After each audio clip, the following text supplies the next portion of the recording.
Let me look. Should be good to go now, man. 50% uploading.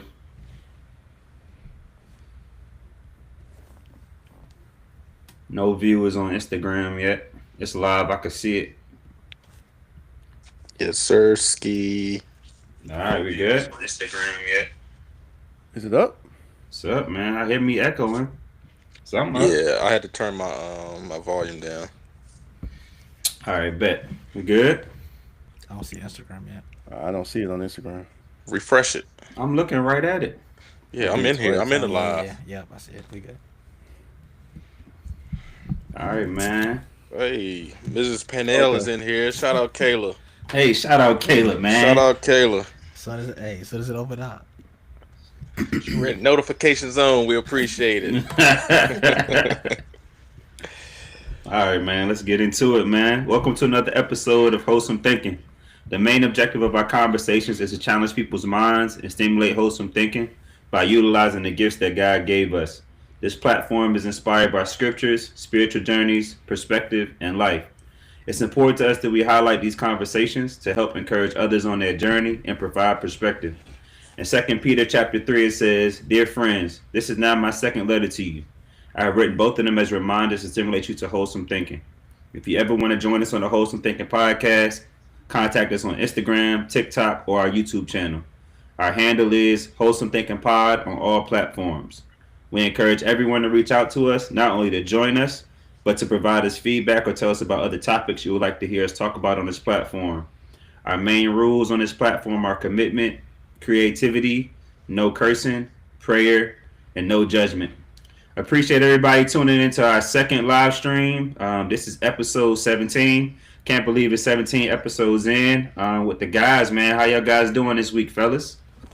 Doing great, man. Glad to be here as always. It's good to see y'all boys. Yes, sir. Yes, sir. Doing well, fellas. Doing well. Happy to be here. Good topic tonight, you know. But yeah, happy to record again.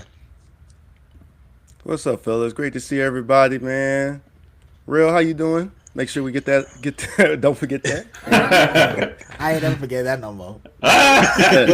Nah, I'm doing good, bro. I'm doing a little tired, but I'm good, man. Thankful to be here with y'all boys for another week, man. Again, appreciate everybody for supporting us on the live stream today. Today we're on YouTube and Instagram. Definitely share it out to people. Everybody kind of winding down for the night, probably already in bed, so might gotta wait until Friday to check out the episode. But today we're talking about a topic that we all can relate to, even the people watching. Today we're talking about goals. So with that being said, I'll let Rashad get us started talking about goals. Rashad, if you could just provide a little bit of insight and background to kind of why we chose this topic to talk about it today, and kind of where we're going with the conversation tonight. Absolutely. So, what's going on, everybody that's listening? So, we're talking about goals, and just to kind of give you all an idea of how our topics come together. We all meet twice. We meet Wednesdays and we meet Fridays to kind of discuss, and then we kind of see what's going on in our lives, what's really moving us, what's convicting us that week, or the last 2 weeks since we recorded. And goals was one of the ones that came up. And goals was actually something that someone else also recommended to us as well that they wanted to hear about. So it's something that's really impacting a lot of people right now, kind of with, with 2025 halfway mark of the year, we're approaching it. People are really trying to say like, hey, how do I evaluate my goals if I set some, or how do I even set some for the remainder of the year? How do I make the rest of the year the best of the year? And Wednesday we started talking about it, kind of set the foundations, and shout out to Next Phase too, because I had no idea. Thursday they actually did goal setting session in there. So just to plug that real quick, if y'all interested in like adult learning at a high level, definitely check out Next Phase on Thursdays. But we were just talking about goals and how we can set it up. And fellows, what I want to do to kind of open us up, man, is like, what are some of the goals that you set this year? And I can get us started. And just some of those goals, did a couple of different ways of doing that because I don't really do New Year's resolutions. But I will set goals, right? And so me and my wife set goals together. I also had some personal goals. One of them was to get stronger in Spanish. So I wanted to be more fluent in Spanish, to be able just to communicate. And if I go to a different country and stuff, that I don't have to just speak English. Like if I want to immerse myself in cultures, I can do so. Another cool thing is like my wife and I, like we meet monthly for meetings, and we have like a list of our goals right here that we set together. And it does have my word of the year, which is release, which is something that I do at the beginning of every year.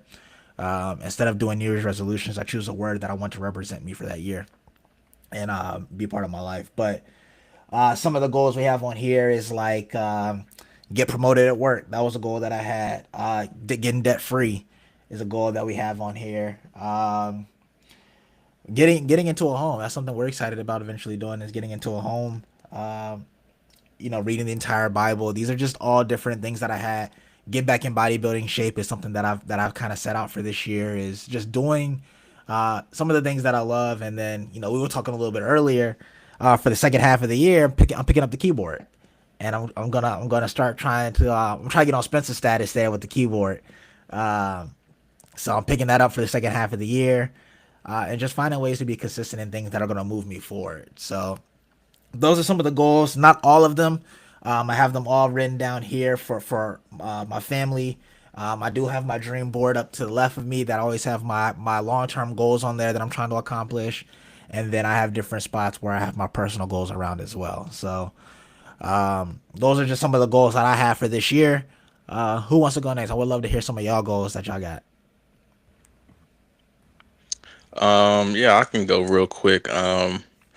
For me, professionally, nothing really.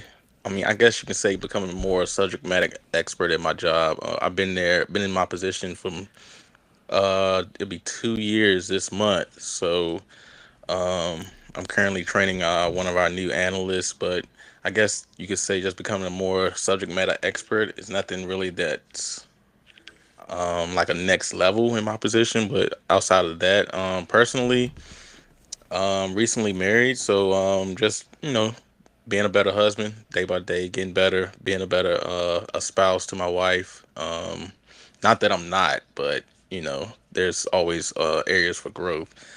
Um, Things that we have, goals we have together, as far as like health.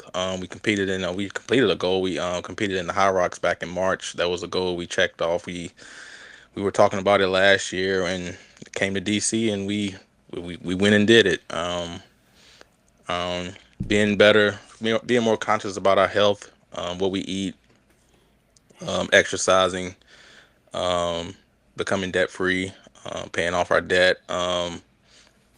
But outside of that, that's really my main ones. Yeah, yeah, I think that's pretty much it for me. Word, Spence. That's what's up, bro. I was just thinking while you was talking, bro. I remember you was washing the cold truck, and I was. Could y'all hear that? My fault. Did y'all hear that? Oh, all right. My phone was Uh, ringing. My bad.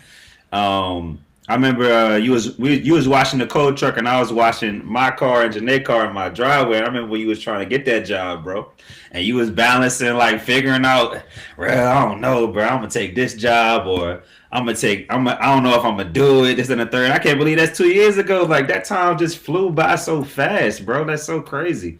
That's all I wanted to say. But no, I appreciate you sharing your goals with us, Spence. Shad, to answer your question, I don't make a lot of career goals at work for some reason. I do write it in my to-do list for the year to be like, okay, I want to take my team up to these heights this year. These are the new things I want to accomplish. So I guess that's still goal setting. But I do focus a lot of goal setting, personally, especially me and my wife. We always trying to set goals to figure out, okay, this is where we want to be in the next year and the next 6 months. Recently, to a real example is we start shifting the way that we budgeted this year in January, and just started predicting or projecting where we should be at by the end of next year and then within 6 months. And so we actually end up setting 4 different financial goals this year. And before we know, within 5 to 6 months, we end up paying off our car. So that was like a huge accomplishment. And just being able to do that together was amazing. And honestly, that feeling, bro, doing that was like such a great feeling, and it honestly motivated us to kind of start getting our health together now. Like it just put the battery in our back to start focusing more on ourselves. So we have been working out a little bit more than we have previously, Just knowing that there's other things that we can accomplish in life after just purchasing a home and getting married. There's a other lot of things that we can enjoy in this world. Um, a lot of my personal goals, my word for the year was obedience. So definitely getting into the scripture and getting into prayer daily, and reading my devotionals and executing whatever God is telling me to execute in this earthly realm right now is definitely one of my other goals. A lot of the times my goals deal with things with the house, bro. I'm gonna be real. Like a lot of my stuff deal with like, all right, I'm gonna get these hedges done, and every 3 months I'm gonna do these hedges. I gotta get this fixed, that fixed. So a lot of things now, like when you move into a crib, like it's just different, bro. Like your goals, it's just so different. I'm gonna make sure I cut the grass twice a week or at least once a week. You know what I'm saying? So it's just different. I'm looking at my board now. It's like, man, like Janae needed tires. I'm like, all right, financially we doing good. Let's get 4 tires at one time. You know what I'm saying? So we don't have to. We could just rotate them. So it's just different things like that that I look forward to every year. But I do need to start prioritizing my health a little bit more. I've fallen back in that area for some reason. I don't know because I've stopped coaching. I'm not around the gym a lot, and it's a lot of things going on in my life. And then of course anything going on with any type of business orientation, I'm always trying to plan for that as well. But it's difficult when it comes to that because it's a new phase for me in a way. Like I never been into trying to own a business. I always talk about it, but actually doing it, it's like, all right, you got to really come up with different goals consistently. It's always evolving stuff. It's always changing stuff. Gonna catch you off guard. So that's why I really enjoy talking about this topic. And a little bit later, I'll talk about like the other side of being distracted and why it's so hard to accomplish goals too. So yeah, man, that's what I wanted to share about that. Hey, that's fire, bro. I think my fault, John. I about to go, but something so small, but it was so key that you said, and it's a conversation for another time. But you said Janae need new tires, so we decided to we're gonna get 4 new tires at the same time. One of the things that almost like 70% of America is 4 flat tires away from a financial disaster. So for the fact that you set a goal at the beginning of the year to work on your finances to the point now where like getting four tires isn't gonna like make y'all struggle is a big deal. Like, and it's so small, right? But that's such a big deal when I think about how many people are living paycheck to paycheck. That you're like, nah, we can get 4 tires, we're good. Like, it's not gonna like we're not gonna be. I'm not gonna go buy a used tire to just try to accommodate to make sure I got it all. You're like, no, we got it because we did the right things for one of our goals. So shout out to you for that. And then as well as like I know like you get a house, man. It's like you're an adult finally. It's what it feels like. It feel like you got adult things to do. Like I gotta get the hedges right. I gotta fix the gutters and stuff like that. Man, I'm trying to call my landlord or something for that still. So hey, shout out to you for that. My bad. JG, go ahead, bro. My It's bad. different time constraints when you got the crib and kid, and JG got kids, so like I know he about to get into that. But go Hey, ahead, JG. hey, Go ahead, Spence. no, real quick. I know about the planning for tires because I have a truck and them joints is expensive, so I definitely have to plan for those. But hey, real, pull up on me at the gym, man. Pull up on me. Pull We can up get it on. in, even if it's just a weekend. Pull up on me. You know I'm in there. This is my 10th invite to the gym with Spence. I'm letting everybody know this. Watch, this is my 10th invite. Went in there one time with him and Nicole. They crushed us in there, bro. Never been back. Ain't been back since. Me and Janae traumatized. Can't figure out how to get back in there. But go ahead. Oh Appreciate you, man. Spence. Go ahead, JG. Uh, yeah. So for me, like, I'm definitely not like I don't write down my goals. And I do want to do a better job with that. I think before we got on here, I know I had said I didn't have any. Because I just, like I said, I should be writing them down and putting pen to paper, but I don't. But in listening to y'all, some of the things that that I wanted to do better at, and some of the things I wanted to accomplish this year kind of came to mind. And one of them was finishing or reading through the whole Bible in a year. I'm not on track to do that as of now because I just I started out on track and then I got to like day I don't even know what day I'm on, but I got to like the I think in the 50s and I was hitting every day.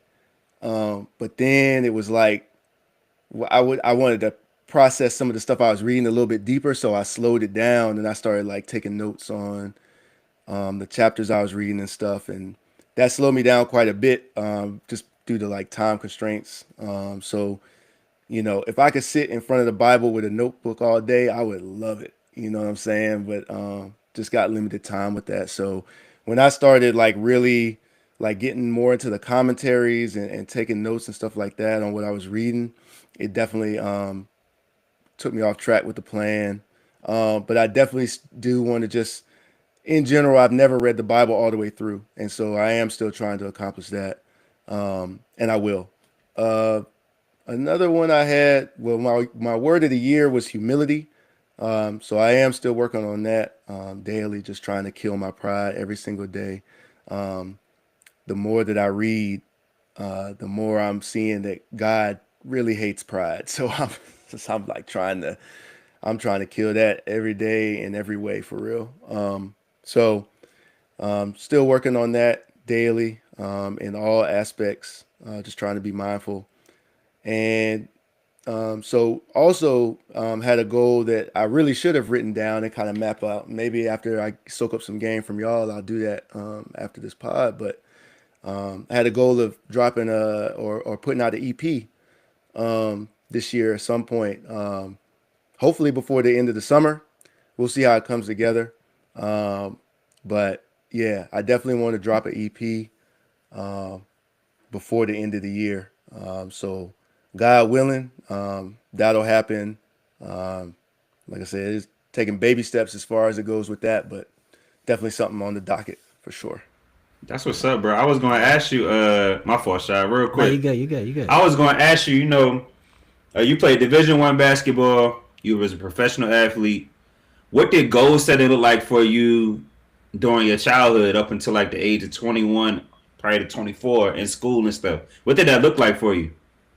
Like, and So I what's the did. and what's different now? I guess I would ask too. My bad. I'm It's That's a fun. belittling you. No, that's a no, loaded no. question. Nah, bro, because Look, I'm thinking about it. Like when I was in school, bro, it was so easy to set goals on the athletic side. You know what I'm saying? Now on the personal side, it's like it's just the love ain't there on the personal side. If I'm being real. It's some other stuff, but like you get what I'm saying? Am I tripping? yeah. Am I No, tripping? no. I feel Mm, no. All I right, feel all you. right, I all think right, all that's right. a. I get. I That's think why I that's say a it's a big loaded reason question. why I haven't. Yeah, and I think that's a big reason why I haven't. But it's funny you asked that because I had this conversation this past year actually with one of my classes. It might have been. I don't know if it was this past school year or the one before, but at any rate, so to answer your question first, um, you know, from ages like 14 to 21, 22, goal setting was like a regular thing. I know I had a goal of, I always had the goal of playing Division 1 basketball. And so that was like the big goal. Um, and I did at one point want to play in the NBA, and I kind of modified that to playing professionally once I kind of was put on game about playing overseas, which I didn't really know about coming up until I got to college.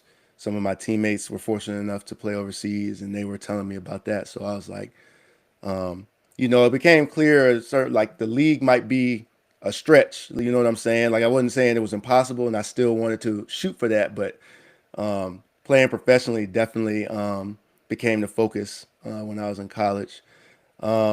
And so I wrote down goals regularly. I prayed over my goals regularly. These were like this was a big part of it.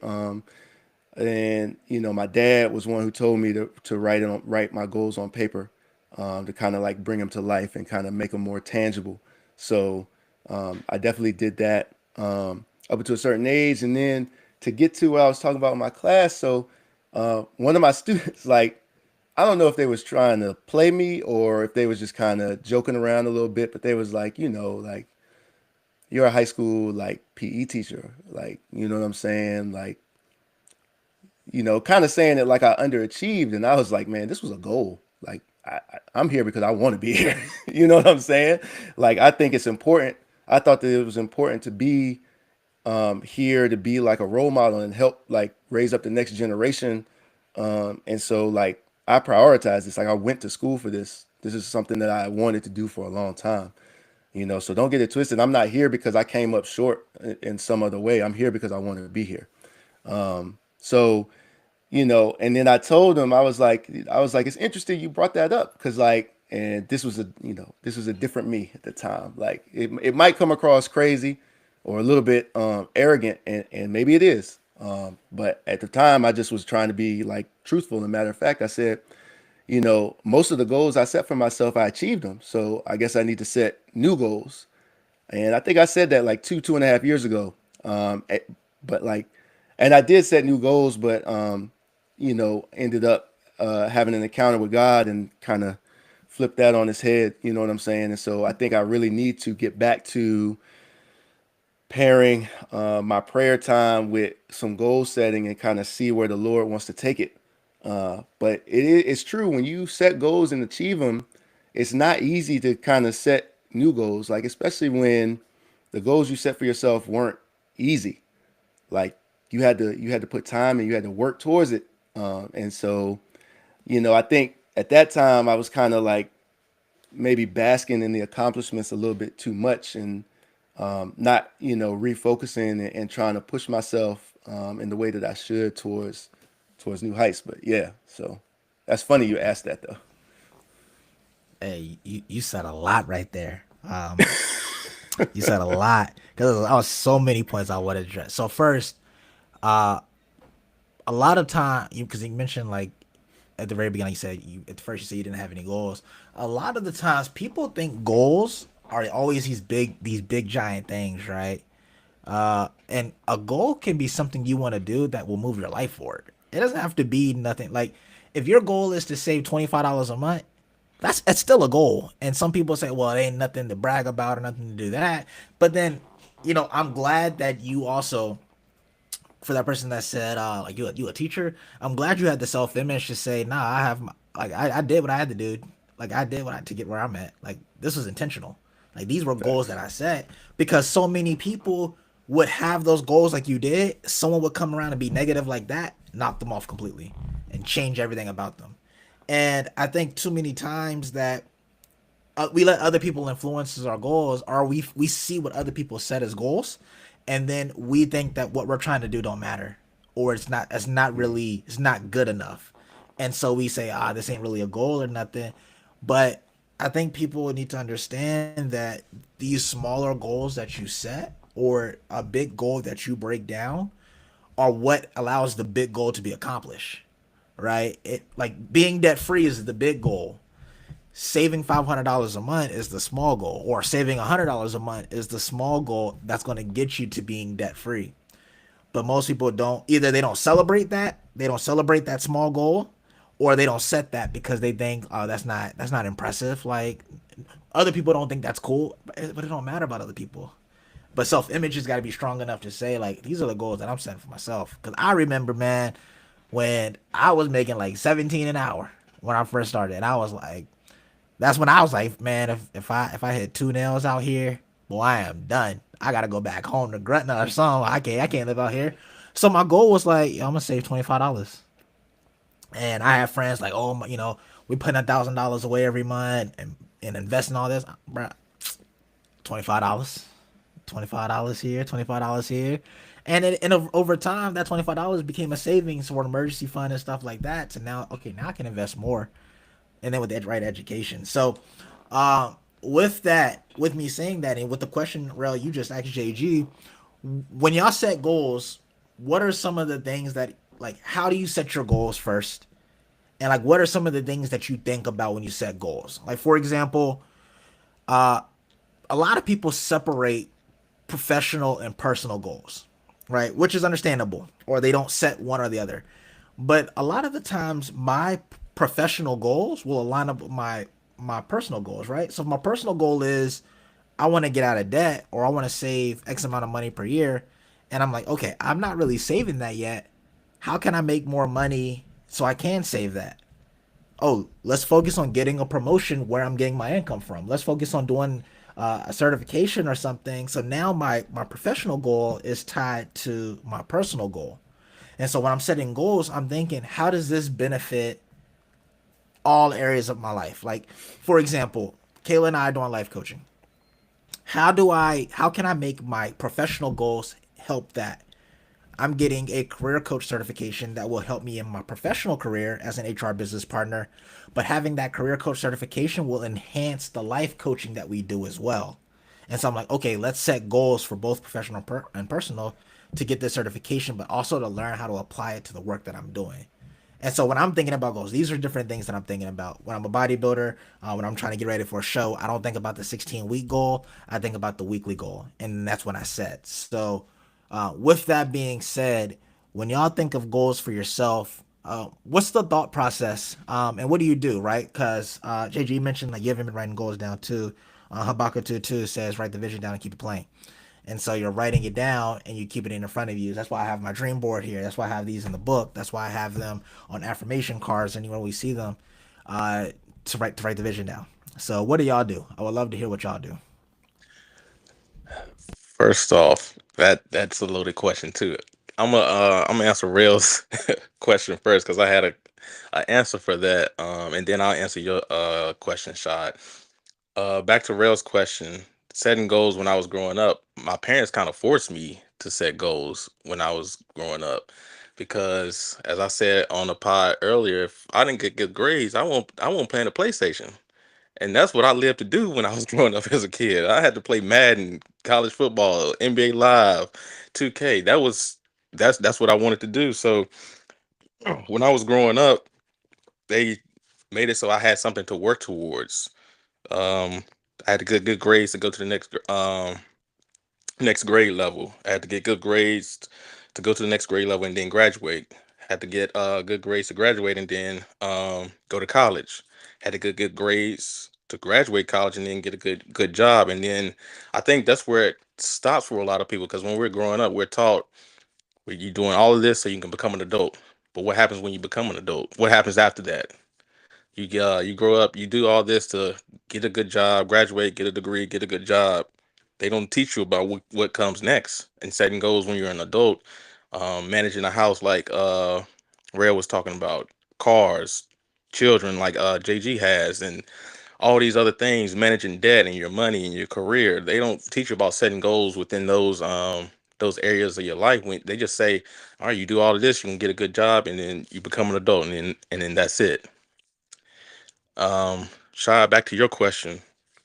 For me, when I'm setting goals, it looks like one thing I would say is I agree with you. How is it going to impact my life personally? And now that I have a wife, how is it going to affect me and my wife's life? And also, when I go about, it, I think about how long is it going to take me? Um, uh, is it um, like a multi-step? Like, is it a step towards a bigger goal, or is it just this goal and then I'm moving on to something else. So a lot of things goes into how I set my goals. But a lot of the times it's how is it going to impact my life and how long is it going to take me. So with that, do you separate your goals, or I guess do you set long term and short term goals, or do you, in a sense, if it's too long out, you don't really put it as a goal yet, right? Because I think for long term goals, it's in a different spot for me. It's on my dream board. Like the dream board has the homeless shelter, the traveling with friends where we just go and pick a spot in a hat and we draw it out the hat, things like that. It has like defining like those things that are further out are on that compared to some of the goals that are more soon or like more so in front of me, like on the paper where I can like open up the paper and look. So when you said that based on how long it'll take to accomplish, do you actually keep track of your long term goals, or do you just not set them until they're closer? I do, but like I said, it's kind of like a multi-step. So like for long-term goals, those can seem like you set that goal, it can seem so unattainable at the time. So I think it's important for you to set like a plan out where you have these short-term goals that you will like milestones per se that will help you get to that long-term goal. And that's why I believe it's important for us to set goals that are attainable. If you set a goal that's in that moment unattainable, you're not gonna be consistent. There are going to be times you're going to hit trials and tribulations where you're going to want to give up because this goal seems so far out of reach. because you didn't set up a plan to reach that long term goal. So I think with my long term goals, I set up a plan to kind of like, so it doesn't seem so out of this world, so unattainable that I'm never going to get there. So I set up a plan. I get to this milestone. All right, I check that off. I'll work on the next milestone. Eventually, I'll get to that long term goal. I do set it, but it's kind of like short term goals in between that long term goal, if that makes sense. Not for sure. Appreciate you on that. Absolutely. For me, man, I appreciate you, Spence. For me, like the way I process it is setting stuff up in phases. So I got like phase one, two, and three, trying to figure out, okay, in phase one, this is kind of where I want to be. And so it's like almost like 3 month intervals, kind of. Just getting data on like, all right, how did I do in the first 3 months based on these things that I wrote down? I said I would do in my first phase. The first phase should be able to transition me into my second phase, and then my second phase should be able to transition me into my, my third phase, and it should be coming up on a year, and I should have accomplished what I've already accomplished. I'm kind of like Spence too. Like once I accomplish one thing, I'm on to the next one. I don't think I celebrate my accomplishments enough. Shout out to my dad though, bro. He really, I'm kind of like Spence too. Like he really made me sit down and create goals. Where whenever I start struggle with anything, he's like, bro, you need to sit down. What's your goals? He just like, what's your goals, Terrell? What's your goals? Like he wouldn't say go write it down. He's like, okay, well, what's your goals? What if you ain't write it down? Then you're not serious about it for real. And it always stuck with me. You know what I'm saying? And he always just told me like, don't be good, be great. And then my mom was the one that was always like, write it down like this, structure it like this. You know what I'm saying? So that's where that attention to detail and stuff come from. It's from both of them. You know what I mean? My dad being able to tell me, think about it like this, and my mom telling me to write it down, and then relating it to the word, and Rebecca, like Rashad was talking about, write it down plainly. You know what I'm saying? Write the vision down plainly. So being able to understand how to do that has taken some time. I think transitioning from coaching into getting into a career, doing a 9 to 5, I kind of slowed down after I got my master's. I think I talked about that before because, I felt like I've accomplished a lot. I got my master's. I bought a crib. I got married. All right, I'm done. Like, it's nothing else for me to, you know what I'm saying? Now I could just have fun for as long as I need to, you know what I'm saying? Not taking nothing serious. And then in this past like year and like 6, 7 months, God was like, "Nah, you need to get back to your foundation and the values that I created within you and instilled in you over time." So being able to do that, man, it changed my life around. If I'm being honest, like being able to write that stuff down a year and a half ago now and seeing what's transforming and how God is transforming me is truly a blessing. And I just give him honor and praise and all the glory for what he's doing in my life, and you guys' life is too. You guys' life too, and as well as our families, man. And shout out to my wife for supporting me with my goals and the visions that God has given me. Because without her, bro, I really kind of would be overthinking all my situations and scenarios and probably just remaining stagnant for real. And I'm telling you, like them little voices from the childhood, like the our parents telling us different things, it come full circle in different moments that kind of can like uplift you in a way too, because you just reminded like, okay, I've actually done this before. Like this isn't really new. I think the new goals can scare us and cause us to fear what's next, and we can become stagnant and paralyzed in a way to be stuck. And then we just figure out that okay, if I'm stuck, like how do I get to this next phase if I never done it before? And that's when the faith comes in and being able to write down, okay, this is what you think you're going to do in your flesh, and then God can steer you in the right direction as He takes His time with us, and we continue to utilize prayer throughout that journey, man. And I'm just a true testament to that. Like just being real, there's so many things going on in my life that is honestly, now that I'm thinking about it as I'm talking about it, it's overflowing right now, bro. It's like overwhelming, bro. It's like this is like starting to be the overflow, and thank God for that, because that's like, bro, I never thought it could work like this. If I'm being honest, like I thought, bro, I'm not lying to y'all. I'm gonna tell y'all this right now. Last year or a year and a half ago, Spencer and I was trying to do a vending machine, bro, and for whatever reason, we just can't all right, we're gonna do it. Don't do it. All right, we ain't gonna do it, and then we just stopped talking about it. And I'm realizing like God wanted us to do this first, and then all the other things are going to fall into place. But me like speaking that out loud right now is like really messing with me in real time. I'm having a real revelation in real time. Like this is crazy. Like I just like go ahead, Spence. My Hey, fault, you want? I just want to say you on to something right there, because bruh. I didn't even think about that. Bro, I'm just like piecing it together, and I just remember like it was a time in my life, man, and it's probably around the time that I met Spence. I was chasing debt freedom, generational wealth.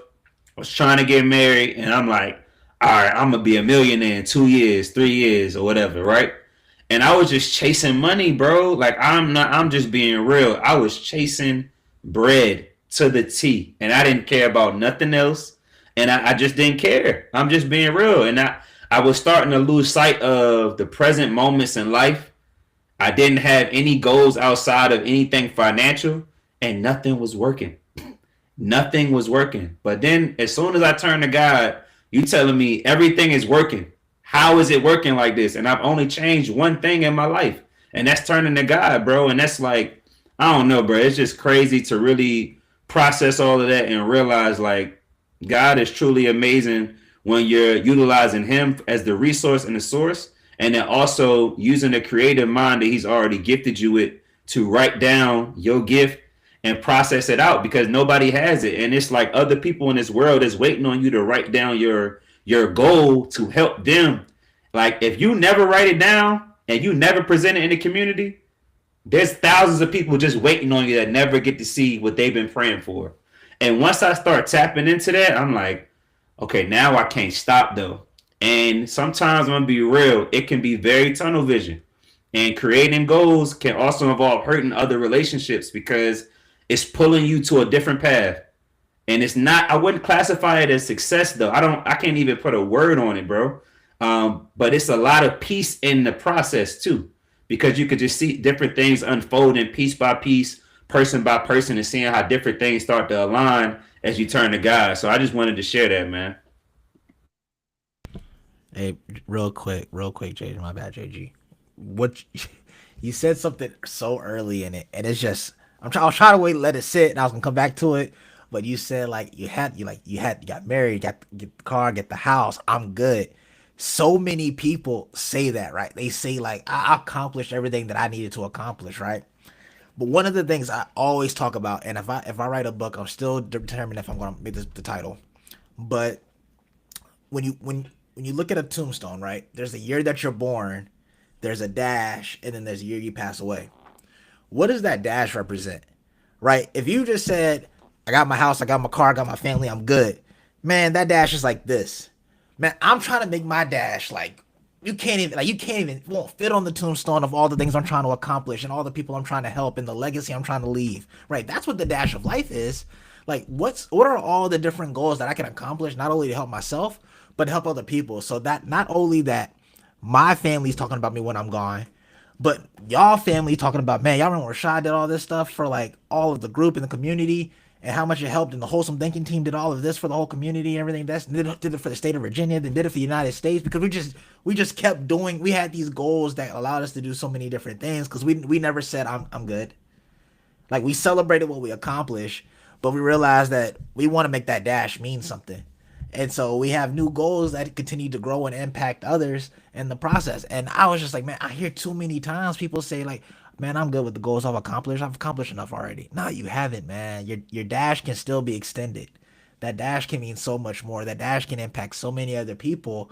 And so, like, I was like, man, I'm gonna wait to say this later on. But I was like, man, they're just eating at me, man. So, JG, go ahead, man. Go ahead, JG. Hold on, JG. I got it. Hold on. Give me 1 second. Give me 1 second, because I just remember something that I read that Jerron, like me and Jerron follow each other in the Bible and on the Bible app, so I could see what he highlights. Now, I done had this Bible app for years, and I never saw this feature on the app. So, bro, when I realized like, oh my God, this is like social media of the Bible, and I'm just understanding like, oh no, I could see what he's reading because he's highlighting these things.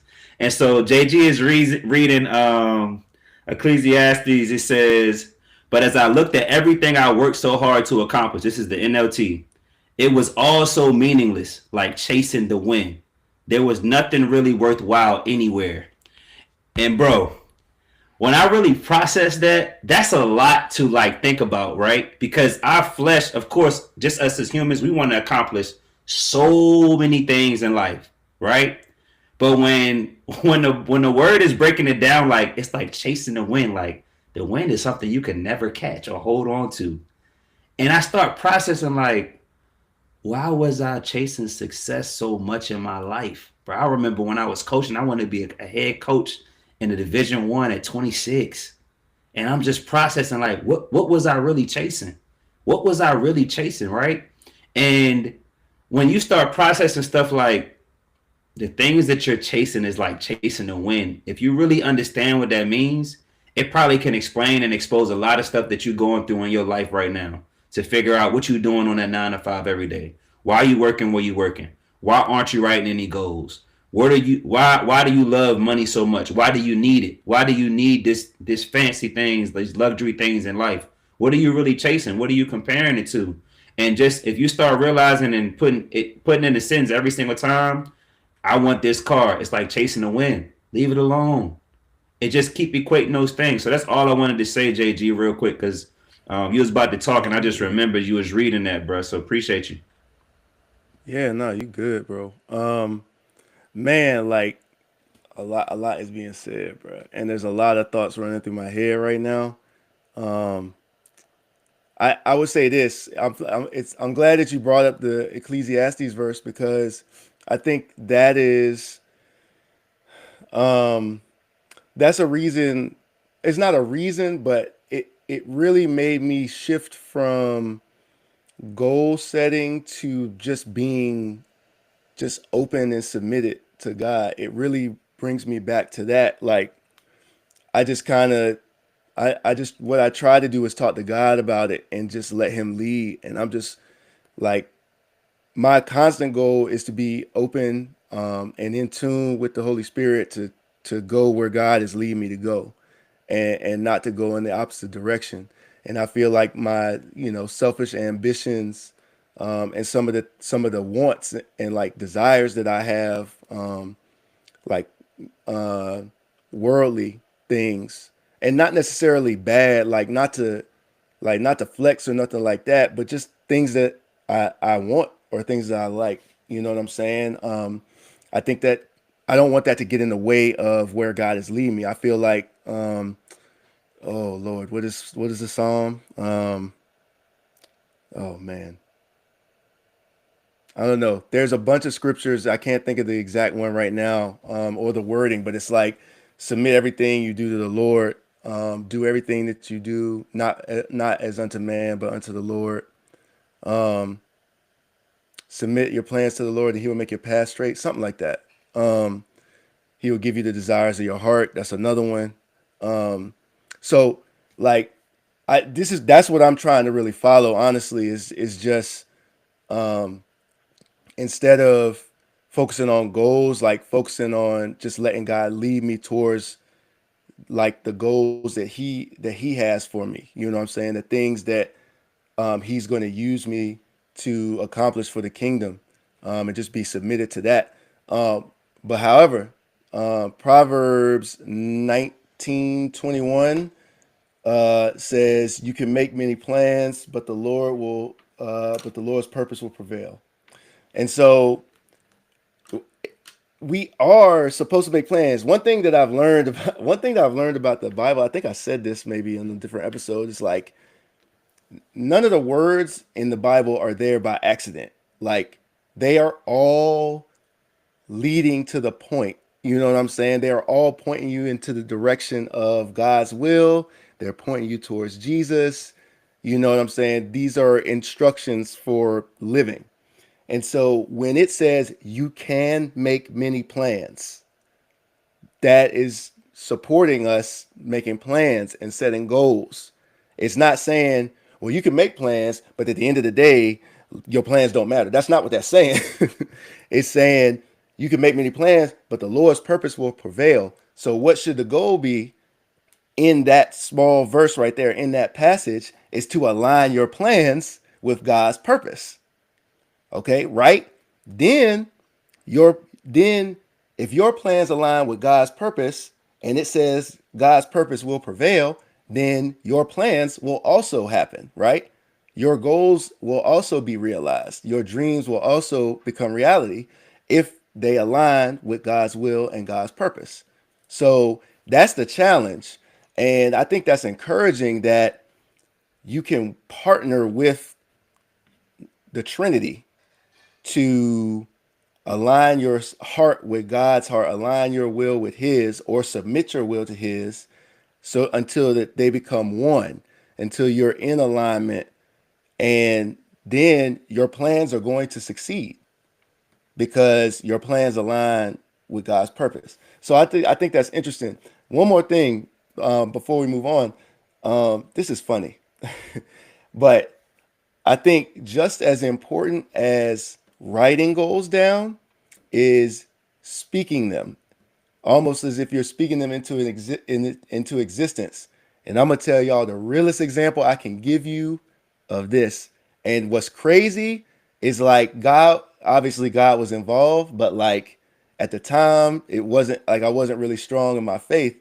So I believe the year was 20, it was probably early 2016. Yeah, I think it was early 2016, and we was over at my mother-in-law's house. I was over there with my wife. Um, no kids at the time, but we had started talking about, when are we going to start a family? Like, when are we going to, like, let's start trying to position things to be ready, to kind of support a family and bring a life into this world. And so one way or another, like, this thing came up about a Yule log. Y'all might have heard of this, but a Yule log. See, I could tell by y'all faces. Hey, what's going on? What is this dude y'all talking about? faces, What y'all is he faces going? threw Where me you off. going? Where you going with this? Let me lock back in. What are you about to say? Y'all's reactions was too funny. I hope people on the live could have seen that. That was hilarious. So look, basically the idea behind a Yule log is it's like a piece of wood, and you write down on like parchment or some like piece of paper, you write down like things you want to happen within the next year, like like goals or things you want to accomplish, something like that within the coming year. And you sit around a fire and you tie the little parchment paper to the Yule log, and then you put the Yule log in the fire.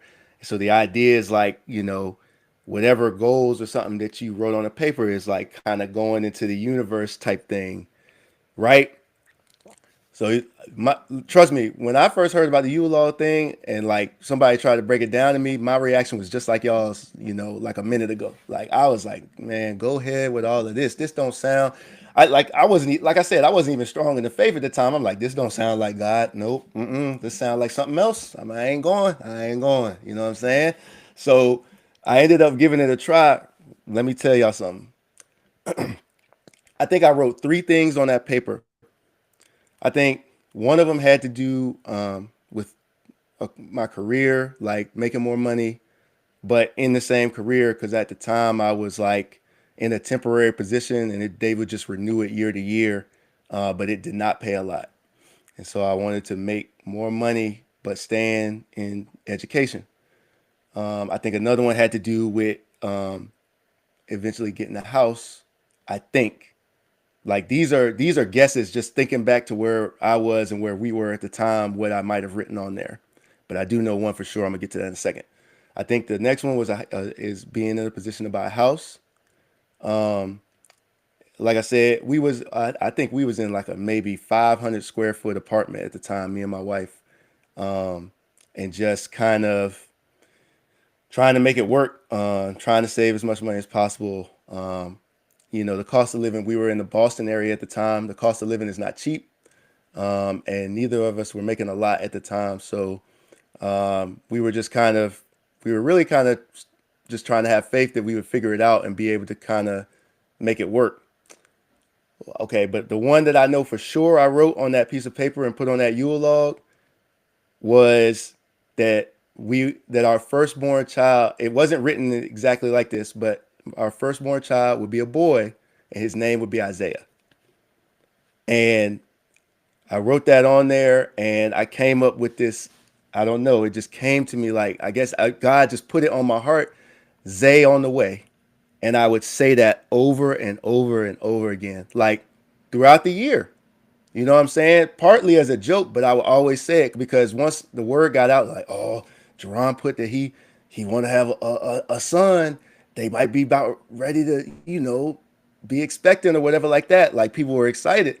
And I was like, oh yeah, Zay on the way. Come on now. You already know. I say, I'm gonna get the shirt made. Zay is on the way.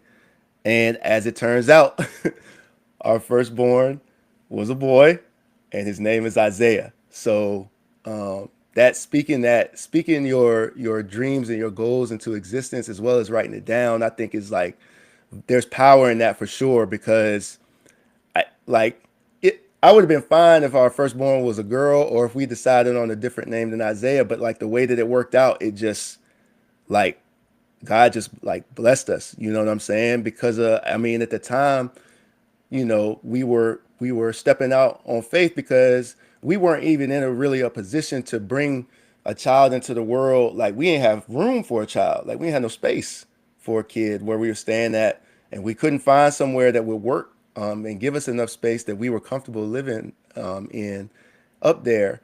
And so, long story short, like things kind of came together. I ended up getting a job down here in Virginia.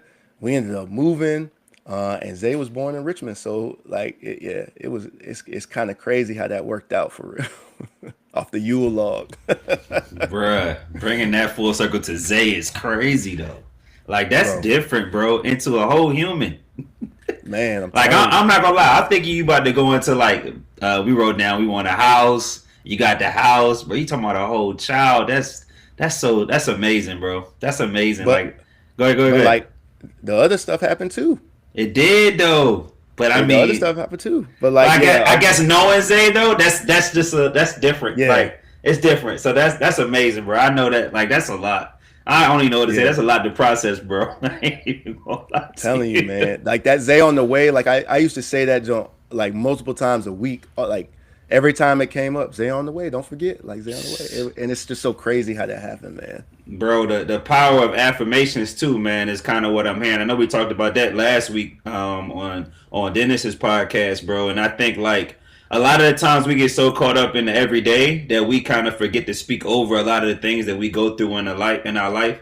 And I know I ain't trying to get into this conversation too early. I want to see what Spence and Shy got to say because I'm about to start talking about the enemy, and I don't want to go too far left. We 52 minutes in, but nah, I think like them distractions, just the everyday hustle and bustle of life, like just getting in the way of us speaking positive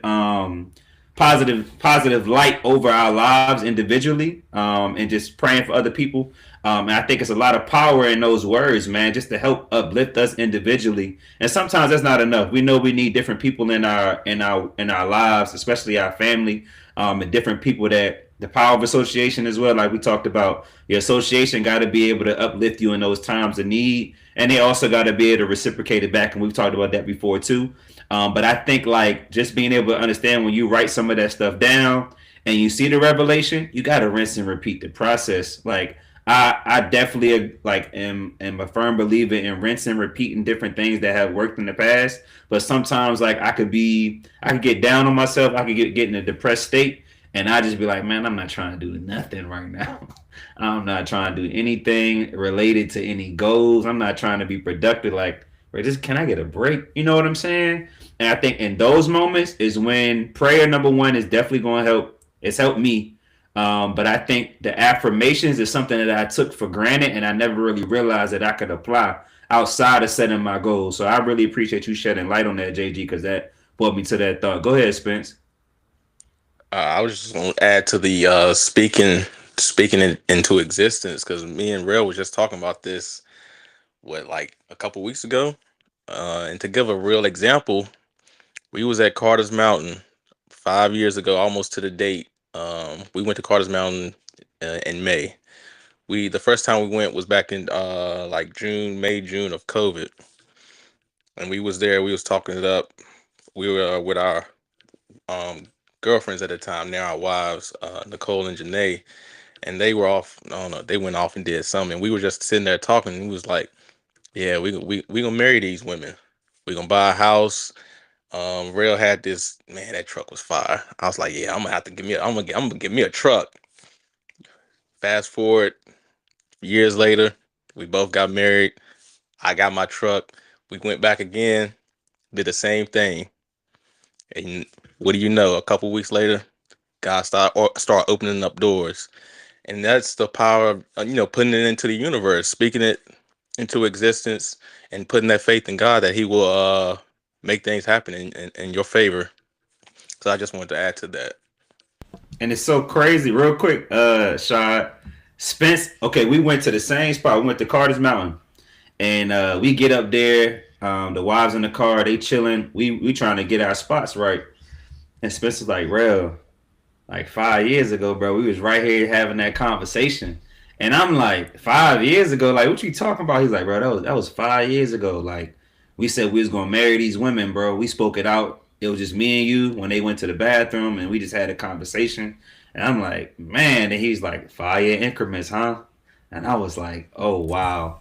And then we end up speaking some stuff out that day too, bro. You know what I'm saying? Just us and God, just speaking out over the mountains, beautiful view, bro, and just praying that hopefully other things continue to flow and overflow in our lives and y'all lives as well, and the people in our lives too. So go ahead, Shaw. I just wanted to share I that love too. that. Hey, I love facts, that. Man. facts. Hey, the tongue is powerful, man. Speaking affirmations and speaking life over yourself is powerful. Two books I have for that. One is Hung by the Tongue. Another one is What to Say When You Talk to Yourself. Because when you speak to yourself, a lot of the times goals aren't accomplished because belief is low. And the action that you take, right? God is going to provide a lot of it already for you. You just got to walk it out. But the belief that you can walk it out is where your affirmations help you in that aspect. Right. So if I'm speaking life into myself, I'm not speaking affirmations every day because I've been saying affirmations for it's probably been 8 years now. Been constantly doing affirmations, and each time that something positive goes in, it's a small deposit into your subconscious. And once you have all of these positive interactions that go into your subconscious, then your belief starts to change. Once your belief starts to change, you start taking actions because you think you can accomplish these goals. And so a lot of the times what happened is that people speak negative over their situations. They speak death into what they're trying to do. Man, I have this goal, but I can't accomplish that, or that's too hard to do. Then what happens? You don't do it because you programmed into your subconscious that it's already too hard. You can't do anything. And then for anybody who thinks things are too hard, like everything is hard. Like things don't get easier, you get better. So you have to move, you have to take action. You can't overthink. You have to speak life and take action to get better so things get easier. They don't just magically get easier. They stay the same, you just get better. And so affirmations help so much for that because it allows you to build your belief into how you're trying to accomplish those goals. If I set this goal, man, I'm gonna save $100 a month, and right now I'm barely keeping the lights on, man, I save $100 every month, and I can say that I'm not even doing it yet, but I'll start building that belief that I am. So then I look for ways, how can I make this subconscious thought become true? What actions can I take? What work can I do to make sure that is a reality? And that's what reprogramming your mind can do with your words, right? And even if you're not speaking right, people think affirmations are just the stuff that you say, but it's also the stuff you hear, right? Right. That's why like reading the Bible is so powerful, right? Because you're putting the Bible in, you're putting wisdom in, and you're speaking it over yourself. So you're speaking life into it, right? So you're literally doing so much when you read the Bible that you're putting so much good in, more than just your words, but it's wisdom, it's affirmations, it's confirmation, it's all of this that goes in at one time that allows you to build the confidence, your self-image to the point that you go out and take action to accomplish those goals. So, and JG, one more thing that you were saying, and I feel like every episode I say it now, but you're talking about how like, your goals need to be aligned with what God got for you and worry about that. And I remember when I was meeting with Tanner and we're talking about all the goals I'm going to accomplish and the purpose I'm chasing. And that's when he said like, you chasing purpose with God, or you chasing God with purpose? And what JG said is chasing God with purpose, right? We focus on the right thing, and then everything else will fall in line. And like you said that immediately, I was like, man, that's hitting me. That's still hitting me. Every single day, that's hitting me. So affirmations are powerful, man. Affirmations help build your subconscious up to a high level where you can absolutely accomplish what you want to because you start changing your belief. Man, appreciate you, Shad. JG, you about to say something? My fault. Go ahead. No, well, I did want to say I remembered one of them. One of the scriptures I quoted was Proverbs, Proverbs 3, 5, and 6. Um, Trust in the Lord with all your heart and lean not on your own understanding. In all your ways acknowledge Him, and He will make your path straight. That's the one. The other one I believe was Psalm 37, 4. He'll give you the desires of your heart. I didn't look it up, but I did remember the Proverbs one. But I appreciate that shot. Yeah, I agree. I agree. Like, and you know, shout out to the Holy Spirit for giving me that revelation real time. Like, but honestly, it is like we reading the word and like really processing what's in front of you, bro. Like, man, I listen to this dude JD Greer. He does a Monday through Friday. He does a daily 25 minute, basically like sermon, but he just breaks it up into different parts.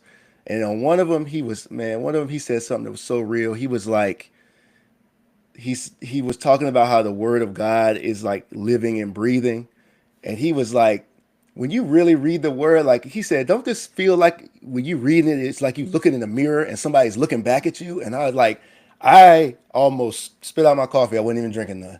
I said, Lord, that junk is crazy. Cause like sometimes I really do be feeling like that. Like, especially when, the Holy Spirit is directing me towards something that he wants me to work on. And it comes up in the passages that I'm reading, and I just stop in my tracks, bro. Like I can't just go over it. There's stuff that just jumps out, and it's like for real. When something stops me there, and I got to go back, I need to stay right here for a minute. It's like literally somebody is looking at me while I'm trying to get like a deeper understanding of what I'm reading. And so, yeah, like I just think when you when you are attempting to accomplish something and you want to partner with God, Jesus, and the Holy Spirit to do that, okay, and you're seeking out His Word, like you're trying to learn about God's character through reading the Word, and trying to gain a deeper understanding, like that's when stuff starts clicking. It's like things that you forget you want to do, all of a sudden an opportunity pops up, and the Holy Spirit is like, boom, go. Like, I know I have been wanting to get in the studio forever.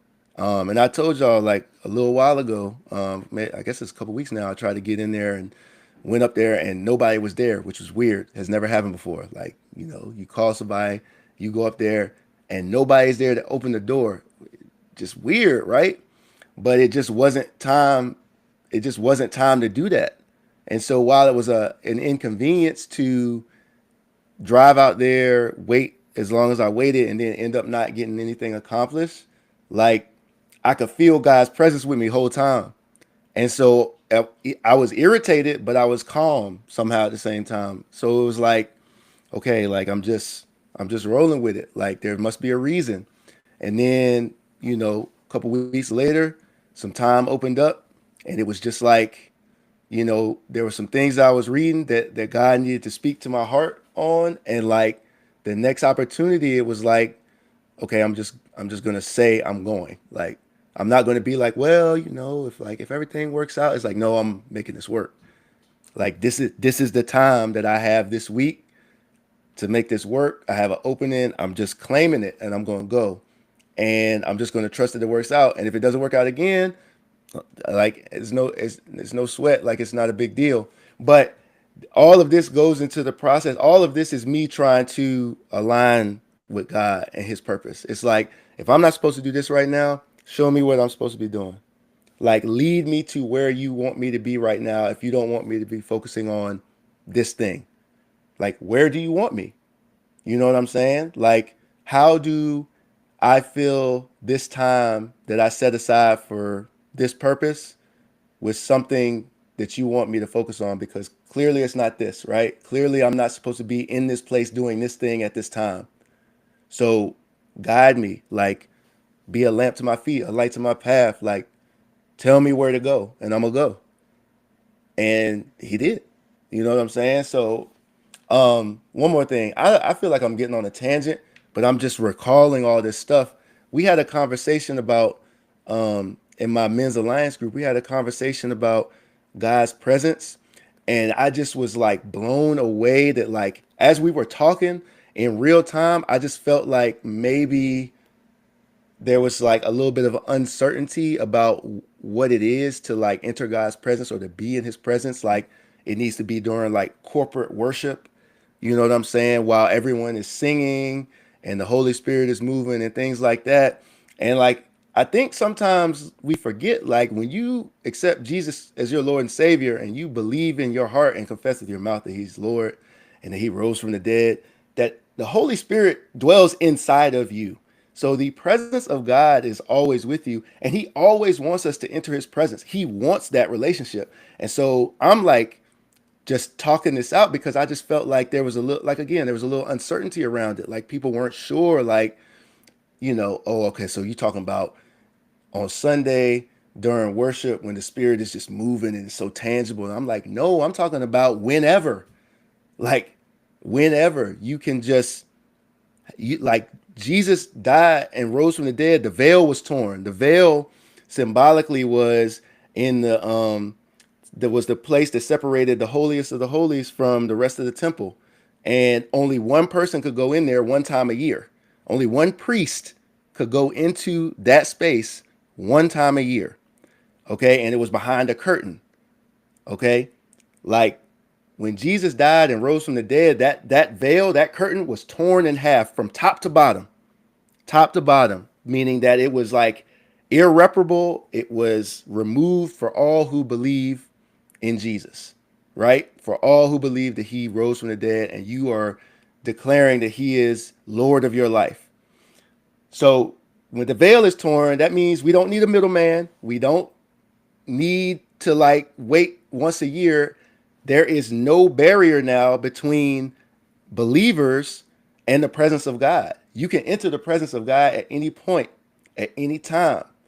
And it's interesting because, like, I think God showed me that because I was caught up in a certain space, having consistent access to a certain space at the same time each day. And when that was taken away from me, it shook me up a little bit. And I was like, it's just different. It's just different when I'm in there with him and I can feel his presence.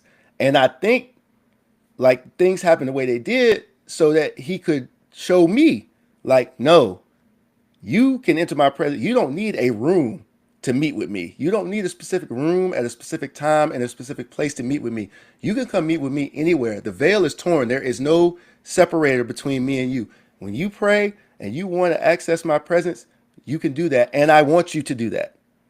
And it's like, okay, this is like, then you start to like, then he starts to open your eyes a little bit and guides you in the scriptures that support what you're hearing and what you're feeling. That like God wants that type of relationship where you're dialoguing with him throughout the day. You're constantly accessing his presence. That's what it's there for us to access. It's there for us to be with our Father. You know what I'm saying? It's there for us to have a relationship with Jesus. Like, and the Holy Spirit is in us to guide us in all of this. That like we are sealed with the Spirit. So like every believer has that capability. And so I just got like real passionate about that in the moment, like because I just felt like not everybody was really like had really realized that. And I'm like, oh no, like I don't want, like the whole point is for all of us to be able to do this. Like this ain't something that we supposed to keep to ourselves. So I got to make sure, like I feel like I want to make sure we all on the same page. Like, hey, you want to meet with God, you go meet with God. You want to experience God's presence, you just ask him to come into your heart, like right there. Ask him, like to come into that space, invade that space. Like the word said, the word says the train of his robe fills the room, fills the room. There's not room for anything else.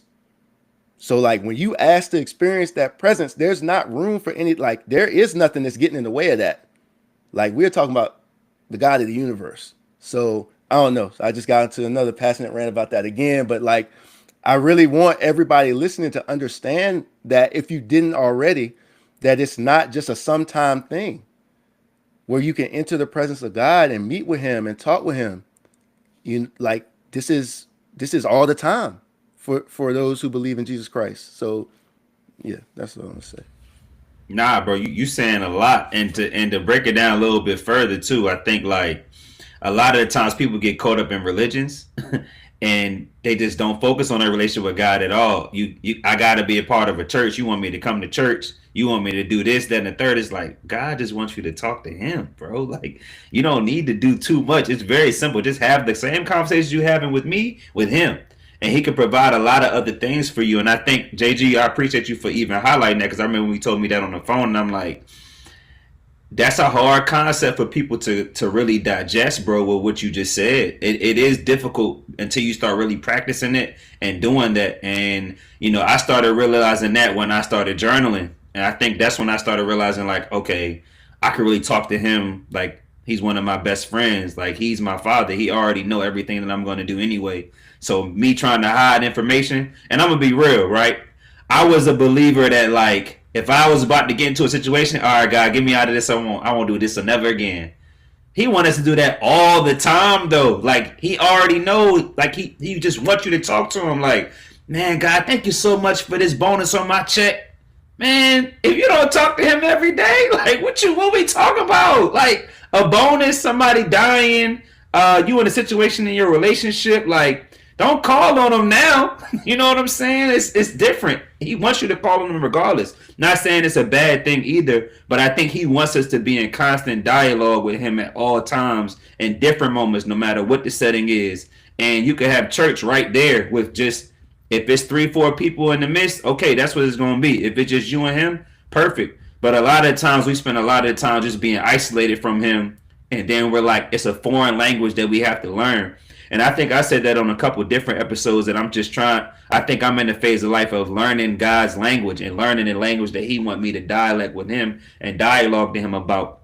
And I think that's helped me accomplish some of the goals that he's set in front of me, man. I really being transparent about that. But before I get off tangent too much, because I got to ask this question, because we are 1 hour and 12 minutes in. And I wanted to ask this question because so many people struggle in this world, right? We all do, but people struggle in different ways now, if we're being clear. Everybody don't even want to talk about goals because they can't understand or have a foundation to even, they didn't have parents or something like that made goals they end all be all, like me and Spence, or they didn't come from a 2-parent household. Maybe they didn't have siblings to help model whatever was needed in their house, to be like, hey, you need to write these things down, or this is why you should write goals down to help accomplish things in life. Some people can get into the same phase that I was in, and just like, it's nothing else more to life. Like, I'm just going in emotions at this time. I'm pretty much a robot. I'm stagnant. I'm in paralysis. My potential, I've peaked out, and people just kind of give up, right? But I was wondering, when y'all brought up this topic, like, why does the devil or the enemy try so hard to keep us away from accomplishing what God is calling us to do? And that could be goals, but that could also be your calling and your spiritual gift too, because we all was created differently, and we all can bring something to the table.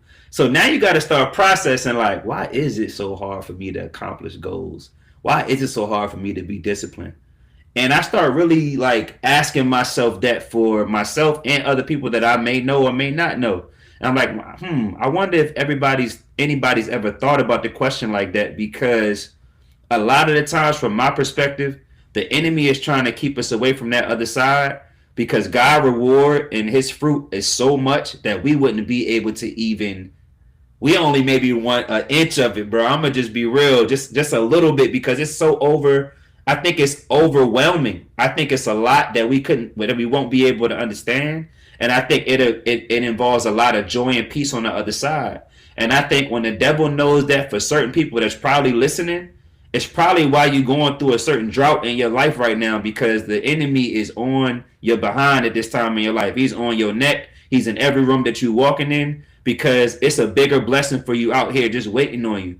And I can just vouch for myself and say that, okay, even though my parents may have instilled these things in me and these morals and values and as it relates to goals, it's some people that I personally know that can be stuck. And I've been stuck before. So I can only imagine what the enemy is doing to them. And so I had to ask the question, like, why do y'all think the enemy tries so hard to keep us away from accomplishing our goals? Think because that's all he really can do. All he can do is distract us and take our eyes off what we're trying to actually do. And so, one of the things I used to always hear one of my coaches say is, people with goals don't get distracted. And what he meant by that is that if you have discipline, right? One, if you have faith and you understand what God has out there for you.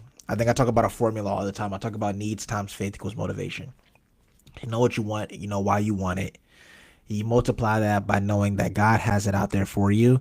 You're going to be motivated to go out there and just walk it out. But it's more than just being motivated to walk it out. It's the discipline.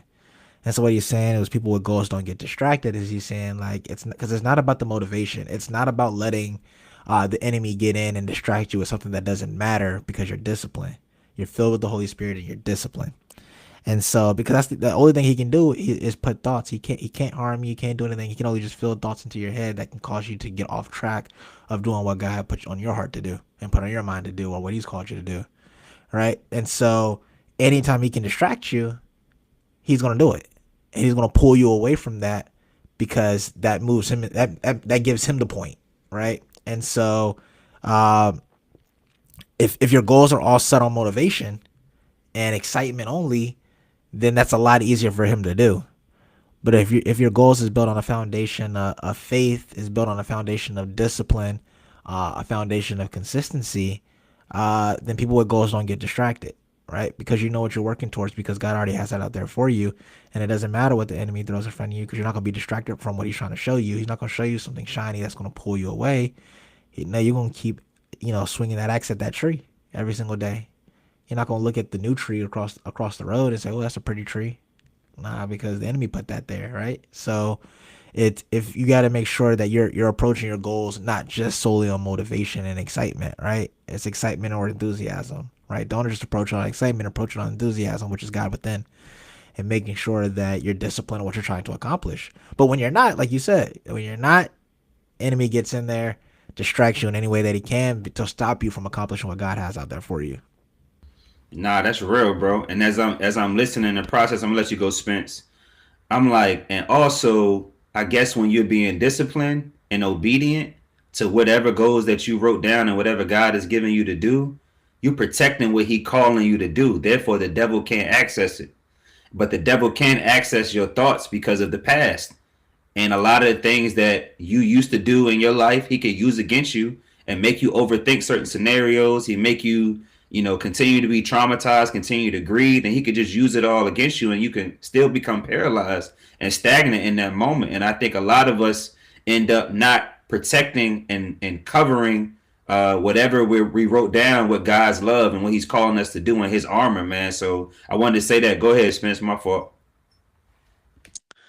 I just want to say real quick. I think the Bible tells us why the enemy comes to kind of distract us from our goals. The devil comes to steal, kill, and destroy. John 10:10. He doesn't want us living in our purpose, and giving all glory and honor to God for what He's doing in our lives. He doesn't want to see that. That hurts the devil when he see us living in our purpose and aligning our goals with our faith and aligning our goals with God. He doesn't want to see that. So I think that's why the enemy comes in and try to distract us. He wants to steal, kill, and destroy our goals and our dreams and our aspirations that we have set because they're going to glorify God, and He doesn't want that. That's what the devil doesn't want. That's what he's trying to destroy. So we have to hang tight to our faith and be deep rooted in our faith so that we don't get distracted when the devil comes to try to distract us and destroy and steal and kill our goals that we have set for our lives. Boy, Deacon Hall, man. Hey, man, that's a word there, brother. I ain't gonna lie to you. I appreciate you, bro. I appreciate you sharing that, man. Go ahead, JG. What you got, man? What's your answer? Yeah, I think that the reason that the enemy is trying to keep us from what God has for us is that he hates God, and he can't touch God. He can't harm God. So the only way to get to God is to try and harm, distract, or misdirect the people that God loves. So he's got the only way that he can get to God is messing with us and trying to get us off the path. So he's going to do everything he can to do that because he can't do anything else. Like, and he can only do permission. He can only do the things that God has given him permission to do. Right. So if you remember the story of Job in the Bible, you know, God said you could do anything you want, just don't kill him. So the only thing you can't do is kill him. You could do everything else. And so Satan couldn't even do anything until he was granted permission to mess with him. And so it's you know, Spence said, and everything. So like when you read the word, everything that has to do with Satan and the sinful nature is it always in opposition to the spirit, the fruit of the spirit, and the things of God. There's always opposite. There's always enmity between the two. So like so anything that has to do with Satan, the devil, the enemy, however you want to refer to him, is always going to be opposite from the things of God. So the enemy comes to steal, kill, and destroy. Jesus came that we may have life and have it to the full. You know, and then there's a passage in Ezekiel, Ezekiel chapter 28, verses 12 through 19, that kind of talks about the reason why Satan was cast out of heaven. So basically, let me see. So in verse 17, in verse 16, your rich commerce led you to violence and you sinned. So I banished you in disgrace from the mountain of God. I expelled you, O mighty guardian, from your place among the stones of fire. Verse 17, your heart was filled with pride because of all your beauty. Your wisdom was corrupted by your love of splendor. So I threw you to the ground and exposed you to the curious gaze of kings. So Satan, even in this passage in verse 12, you are the model of perfection, full of wisdom and exquisite in beauty. And so that that wisdom and that beauty caused Satan to become prideful, and that pride caused him to sin, and because of that sin, he was cast down. So, and so that right there is, I guess, kind of the beginning of that hate for God and his people. And so everything, since he hates God and we're called to do things that will advance God's kingdom, he is going to try to get in the way of that. He's trying to disrupt that by any means. And he's limited in what he can do, but the things that he can do, he's going all out just because he's driven by that hatred. So I mean, that's why he don't want to see anything with God's kingdom advance, even though he can't stop it anyway. But because he can't stop what the ultimately he can do nothing to stop God or his plans or his purpose. But he can distract believers from walking in their purpose, and basically he's just trying to take us one by one because that's really all he can do. But we have power over that. We have victory over him, and that we just need to be able to realize it and walk in it. The freedom and the victory that we have in Christ, and he's really powerless. He's really powerless. So we just have to know that, believe that, and live by that. Man. That boy JG. Goodness. I don't know what to say, bro. I'm over here listening. I need to join the live and get off of this because I don't even know what to say right now, bro. I don't know what to say, man. What y'all think about, man? What thoughts come into your mind after those answers? And again, everybody listening, like if you got any questions y'all want to ask us, please feel free. We'll pay attention to the chat and try to answer some of y'all questions. But go ahead, Shad. Hey, what I'm thinking is we for sure gonna need a part two to this round because there's a lot to go into goals and stuff like this that we ain't even scratched the surface, and we an hour and a half in. So for sure gonna be definitely a part two to this coming.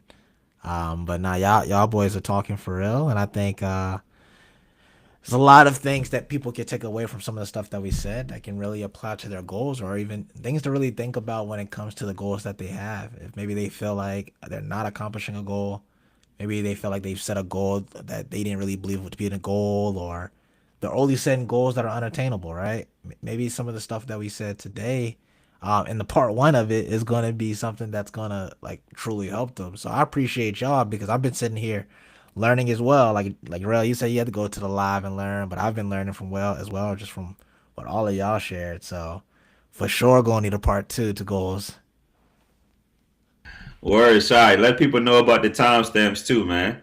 Yeah, absolutely. So, on all of our, so I know you all are watching it live right now, but for those that are checking us out on Friday when it comes out, there is in the description on both Spotify and Apple Podcasts, you'll be able to find the timestamps to every topic that we talk about. So we do break it down. If there's a specific topic you want to go and study and say, hey, I wish I could hear that again, we will have those timestamps for you. In addition to that, we will also have any resources that we shared. For example, I shared 2 books earlier. We'll make sure we have all of the resources and a lot of the key Bible verses that we focused on today will be included in the description. So that way you can always reference those resources. You can always reference those Bible verses. You can always reference those timestamps. And in addition, if any of you all ever have questions that maybe you don't share it on the live, but something comes up in a conversation you had, maybe goals is something you're passionate about. Uh, Go ahead and reach out to the Wholesome Thinking Pod. You can reach out to us on Instagram, TikTok, YouTube. Reach out to one of us individually with your questions, and eventually over time we may have another questions and answers episode where we're able to kind of address those questions that we get. But definitely make sure you pay attention to the description so you can focus on the areas that you really enjoy and want to learn from, and just study and learn it. The same way that I do. I go back and I just sit there and study and learn from these guys that because like I said earlier, when it comes to setting goals, if your life is moving forward, that's something that you're accomplishing. So appreciate you giving me the time to share that, bro. No doubt, bro. Before we get into Spencer's notepad, man, um, JG, shout out to JG, man. He in the process. God, the Holy Spirit is guiding him to do music. He got a track coming out soon. We don't know when right now, but praying and waiting, bro. Just like being able to really discuss that. I'm gonna ask JG a very direct question, but I think when you write goals, you have to know that you got to pray and wait too, while taking action. And I just wanted to make sure we highlighted that too in our conversation. This is definitely just some random that I just thought about, like just trying to figure out kind of what you guys thinking when you guys got to pray and wait. So JG, like I'm gonna start with you, and then of course we'll be able to answer. But like, what was some of your thoughts? It's goal oriented because a lot of the times when we write stuff down, we have to wait on certain scenarios to come true in this world to be able to see it through. A lot of times it takes a lot of time doing that training, and going through that season and different seasons before you can accomplish different goals in life. But when you was writing that song with praying and waiting, bro, like what was the significance of it, and kind of break it down and relate it to what you was going through in your life during that time after you listened to it? Because in real time, I don't think you have that answer. But I'm saying, like, after listening to it, like, what do you think it means to you, bro? Straight up. Uh, I was not thinking that we were talking about this. Bro, it just caught uh, it just came across my mind, like, nah, this is something important, like, for people to understand that a lot of times you can set goals, but that don't mean it's gonna just come true because you set the goal and you're acting on it. Like, it may take some time to accomplish. So that's kind of like where I'm like, nah, we kind of probably do need to talk about this before we get into Spencer's notepad. So that's why I wanted to ask. yeah, I think it's a really good question. at the time, so this is that song had been written. I had that song written for a while. I can't remember exactly when, but I think that it was just a situation where I was learning how to be patient. Um, and I think Psalm 37 kind of highlighted it while you were springing this question on me. I was like, okay, let me go to the scripture. Um, but Psalm 30, let me see.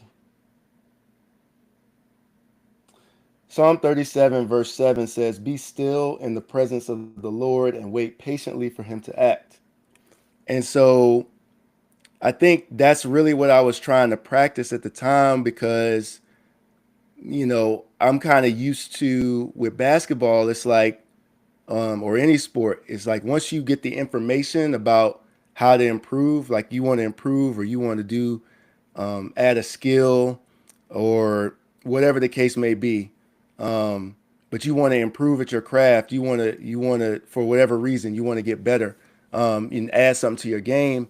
Once you get the information, you just go about the process of doing that, of adding that skill or whatever the case may be, or that process of improvement. You once you start putting the work in, you start to see the results. If you want to get stronger, you change the way that you train.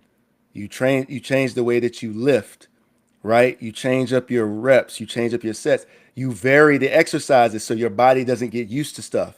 You add active rest, you know what I'm saying? So these are just some ways that you can kind of improve your strength and endurance when you're trying to add that component to your game, I guess, athletically. But the point is, once you start putting in that consistent work, you start to see the results. You feel stronger. Your body starts to transform. You look different. You know what I'm saying? And so it's not really the case with the faith walk. Like the patience and the work and the progress looks a little bit different. And so I think rather than get frustrated, um, God was just directing me to scriptures that was like just wait and trust that you submit what your plans are to me, and I'm going to make them successful. Like you're not going to do it. You're not going to be successful in this apart from me. Okay, but there is a process, some of the steps that you don't know that has to go into this now, and I'm going to guide you through it, but it's going to be in my timing. So we're not really in control of it in that regard. Like you lift weights, you put yourself to a 4 week weight program, you start to see results, right? You get in the gym and you working on a certain move or getting to your spot, a different move to get to your spot, and you working on making that shot consistently. You start to see results once you start playing. You putting that consistent, you getting them reps in.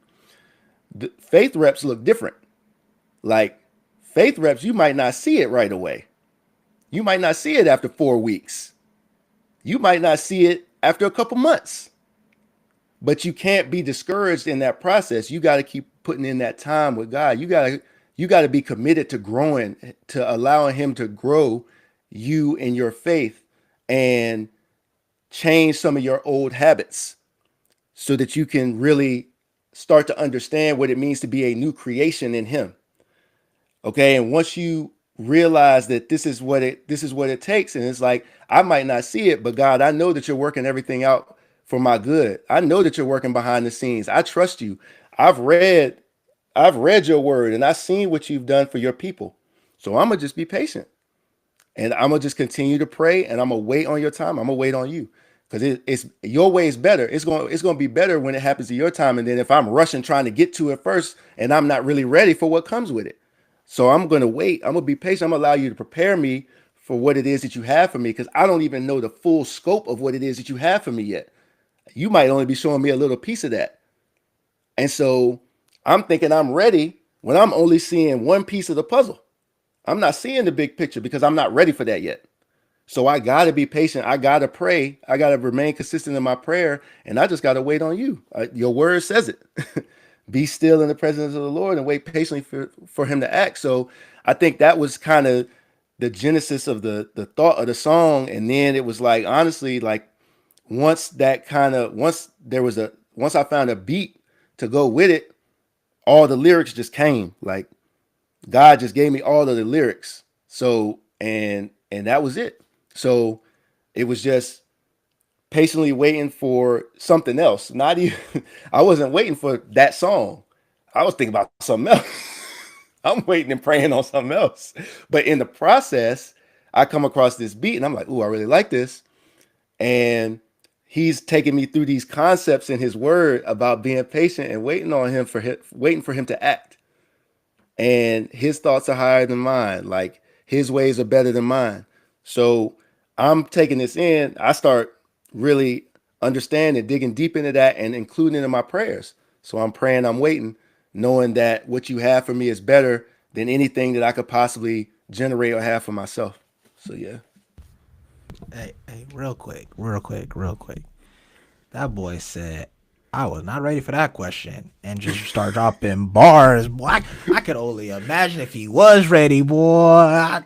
I wasn't ready, but here we go. Let me hit you with this anyway. Hey, I appreciate you, bro, because that was fire. That answer was fire, bro. I appreciate you.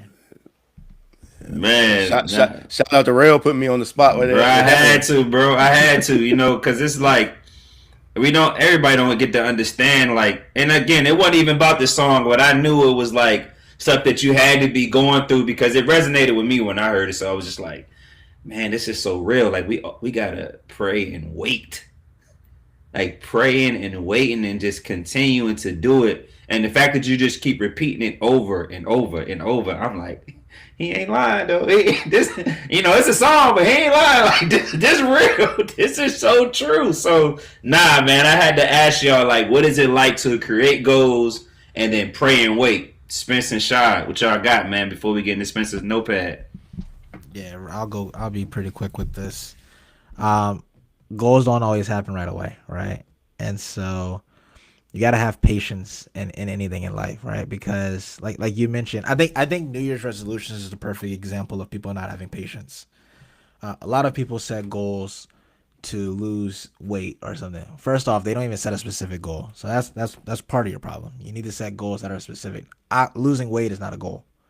Losing a certain amount of weight by a certain amount of time is a specific goal.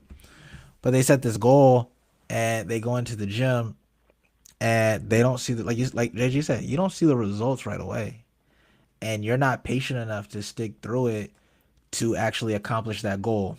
When I was bodybuilding, I knew it was going to be a 16-week prep. 8 weeks in, I was like, man, if I didn't know it was 16 weeks, I ain't ready for this show. I'm gonna quit. But I knew if I just stayed patient, anytime the enemy tried to get into prayer, God, let me go and finish this. Let me stay consistent in what you got planned for me. By 16 weeks, nationally qualified bodybuilder. Could have competed against top amateurs in the world. But if I would have quit 8 weeks in when I saw it won't what it's supposed to be, it wouldn't have happened. And I think too many times people don't have the part of understanding that goals don't just always happen right away. You got to wait for them to happen. And when you start getting down on you, the enemy starts getting in, you need to start praying for that. Right? I picked up the keyboard. Like I told y'all earlier, I picked up the keyboard. I'm about to learn the keyboard this year. And I've practiced before for years. So like I can play Chris Brown Say Goodbye. That's about it. Right? And so I picked it up today. I was like, let me knock the Hey, hold on, bro. Hold on. That's small details, man. That's small details. Get the pen out Nah, man. That's small details. Bro, that's small. Hold on, man. You talking about hits right now. Go ahead. I'm gonna let you slide. I'm gonna let you slide. That's not something slight. That's all I'm gonna say. That's small details, man. After I practice some more. Because let me tell you, right? Let me tell you. I guess Mary had a little lamb or something. Hot cross buns. Look. Come on, hey, relax. Twinkle little star. Hey, hold on. Hey. I thought he was going too keen to join. Hey, bro. He said say goodbye. Chris Brown. Come on, Breezy. Easy. Calm down, God. But see, like I could play it well, right? I could play it well a couple years back. And then I was like, man, let me get this keyboard out. Let me start learning this again. And so I'm playing it, and something that I thought I could already do, I'm struggling with a little bit. Like muscle memory came back eventually, but I'm struggling. And I realized like I could easily not have the patience to like sit through this and like figure out how to do this again. I can get frustrated and quit right away. Like I can be on day one, and because I thought I should be able to do something that I haven't done in years, that I would quit, right? And I think the stuff that I knew before should automatically come back. So I should be further along than I am because I was playing it. I mean, just being straight up, I was playing it and I was like, I'm struggling to hit a basic chord right now. Other than that song, I'm struggling to hit basic chords. And I could have got frustrated and said, nah, actually, this is the process. Be patient. Keep practicing like I did before, and it's gonna come back. And you're gonna get stronger this time because you're not quitting this time. You're not gonna drop it because I have a goal that I want to accomplish around it. So it's allowing me to realize that I'm gonna have patience this time, and that when I do mess up, if I hit the wrong key when I'm trying to play the song, if I hey Kayla, come listen to me play, and then I hit the wrong key, patience, it's gonna be good. And when I'm playing for her, she gonna be like, yeah, you got it right now. So it's having it's understanding that goals don't come often. I mean, don't not often. Excuse me. Goals don't come as quick as people think. And because of that, you have to remain patient and you have to get into prayer if you feel like the enemy's starting to win. Because if you don't, you're going to quit on that goal. And when you quit on the goal, nothing gets accomplished that you want to get accomplished. And then you start feeling bad on yourself. And now all of this is trickle into the enemy winning more and more and more. Wow, bro, man. Hey, bro, I appreciate you sharing that. That's so real, man. All right, Spence. Appreciate you sharing, Shy. What you got for us, Spence? Go ahead, bro. For me, I think I'm still a work in progress. I have I'm good with patience in certain areas of my life, but in others, when it comes to setting goals, sometimes I struggle. I mentioned that I struggle with trying to control everything a few pods ago, and that comes into play when I set my goals. When things aren't moving like I would want them to move, I try to control it, control the narrative, control where I'm going. And for me, I'm still a work in progress with being patient and just trusting God and trusting His process and just taking my hands off the wheel and letting him lead. Um, and how and not focusing on how quickly I get to that goal. So yeah, I'm working on that patience that's needed and not trying to control how quickly I get achieve that goal. Um, but focusing more on the process of how I got to that goal. Word, Spence. That's real, man. I'm gonna ask you a question just to challenge, like, kind of go deeper into your answer. Like, when you saying you trying to control something, maybe that's not what I'm trying to ask. More so, like, why is it more so a thinking when it comes to controlling, or are you actually physically doing something? It's kind of what I want to ask. Like when you say you're trying, like when you patiently waiting on something, are you physically trying to make something happen, or are you overthinking? Or it could be both. You know what I'm saying? I think it could be both. And I'll give an example. College, playing football. Um, Freshman year, I get to college totally different from high school. So practice, they grade you every play. They're grading you, and to you have to grade out 90% or better to be considered a starter. And if you don't hit that mark, you're not a starter, essentially.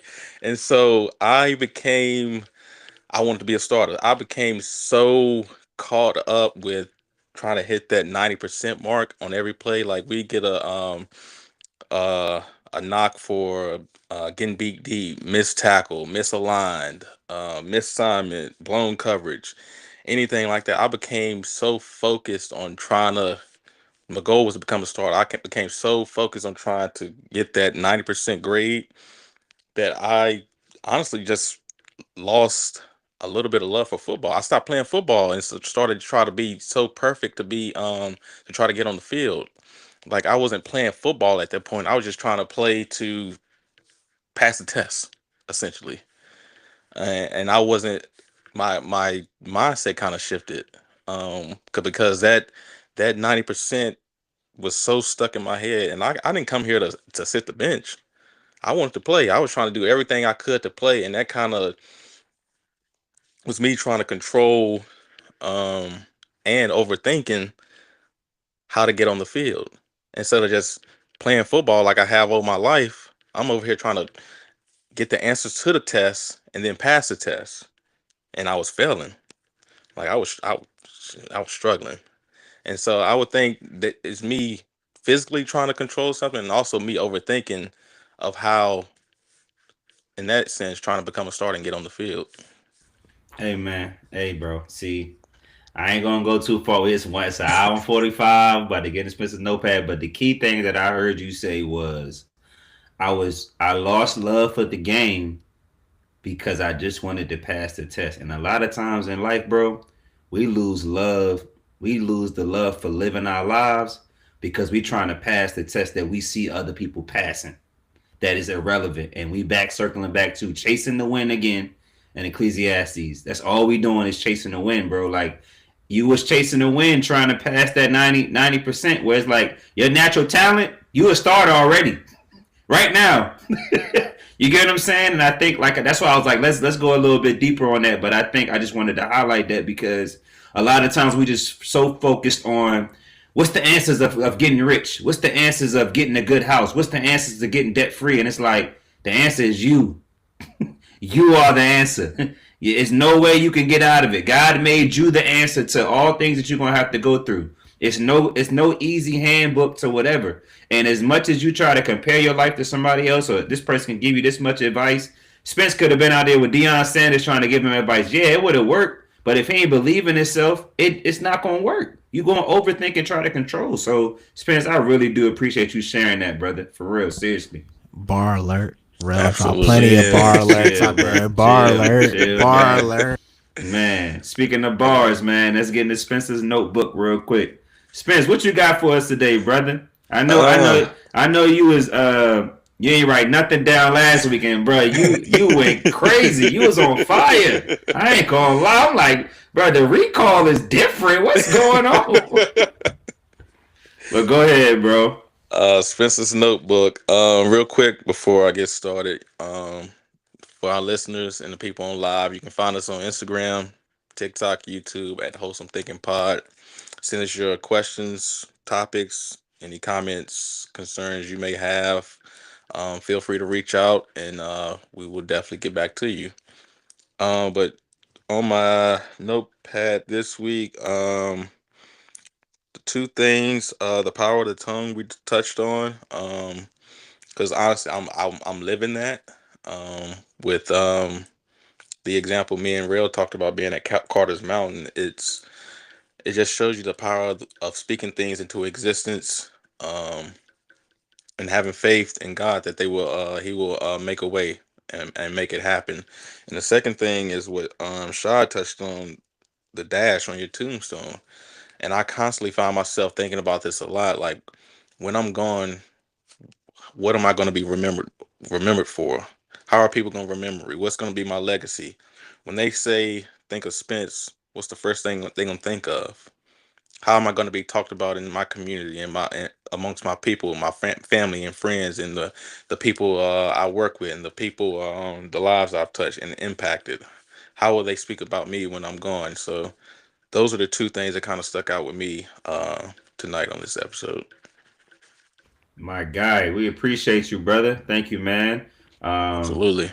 Shall I go ahead and say something about the timestamps? We'll get in a little bit more conversation before we get off of here and get into the encouragement for the week.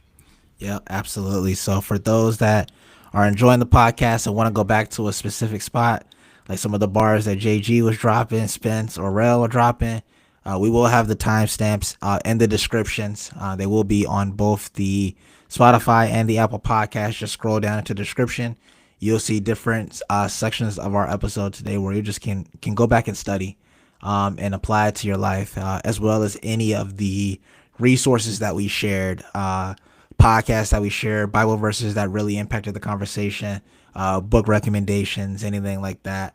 We'll have those in the description for you all as well to go back for reference to kind of make the connection for yourself, but also to learn from it, take it and apply it to you. That's the goal of those timestamps and those resources, is to get you all the tools to be the best versions of yourselves. So definitely make sure you maximize and utilizing those. Appreciate you, Shad. And before we get into any other conversation, I also want to say this summer we moving into another phase of the podcast. I know you're always hear us talking about bringing guests on. Definitely feel free to email us or visit us on our platforms on social media, and DM us and let us know if you want to be a guest on our podcast. And we'll be happy to send you a survey so we can look over your questions and have you join us to see how we can grow the community, and just dialogue and push the conversations further on wholesome thinking. So again, look forward for different episodes coming soon this summer, as we continue to look for guests as we try to get them on our platform.